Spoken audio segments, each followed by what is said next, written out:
કોટડા સાંગાણીમાં અષાઢી બીજના પાવન અવસરે ભક્તિભાવપૂર્ણ માહોલમાં ભવ્ય શોભાયાત્રાનું આયોજન કરવામાં આવ્યું હતું. ખોડિયાર મંદિરથી શરૂ થયેલી આ યાત્રા શહેરના મુખ્ય માર્ગો અને બજારોમાં ફરી હતી, જ્યાં ઠેર ઠેર ભવ્ય સ્વાગત કરાયું.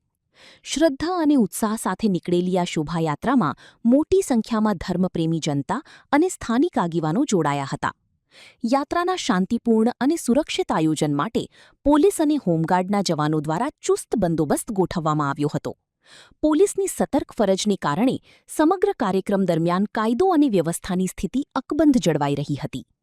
અંતે ખોડિયાર મંદિર ખાતે આ ભવ્ય શોભાયાત્રાની ભક્તિમય વાતાવરણમાં શાંતિપૂર્ણ રીતે પૂર્ણાહુતિ કરવામાં આવી હતી. કોટડા સાંગાની અષાઢી બીજ નિમિત્તે ભવ્ય શોભાયાત્રાનું આયોજન કરવામાં આવેલ હતું, જ્યાં કોટડા સાંગાની ખોડિયાર મંદિરથી પ્રવેશ કરવામાં આવશે.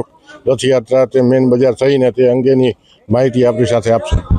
હું અશોકભાઈ ગોરધનભાઈ ઠુમર, પૂર્વ વિશ્વ હિન્દુ પરિષદ પ્રમુખ.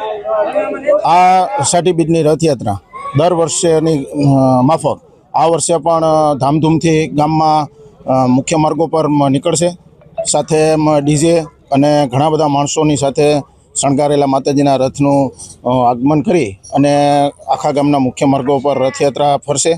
સર્વજ્ઞાતિ તમામે જ્ઞાતિના સાથ સહકારથી અને હર્ષોલ્લાસથી આ રથયાત્રાનું વર્ષોથી આયોજન થઈ રહ્યું છે. અહીંયા રથયાત્રા ખોડિયાર મંદિરથી જશે કે મેન બજાર ક્યાં ક્યાં રૂટ લગી ફરશે? આ રથયાત્રા ખોડિયાર મંદિરેથી પ્રસ્થાન કરી અને શેડ રોડે થઈ અને જૂના ગોંદરામાં થઈ અને શરીફ ચોક થઈ, સરદાર ચોક થઈ અને ગોકુળ ચોકથી બહાર પરામાં થઈ, નવા દરવાજા થઈ અને મેન બજારમાંથી પાછું ખોડિયાર મંદિરે વિસર્જન થાય.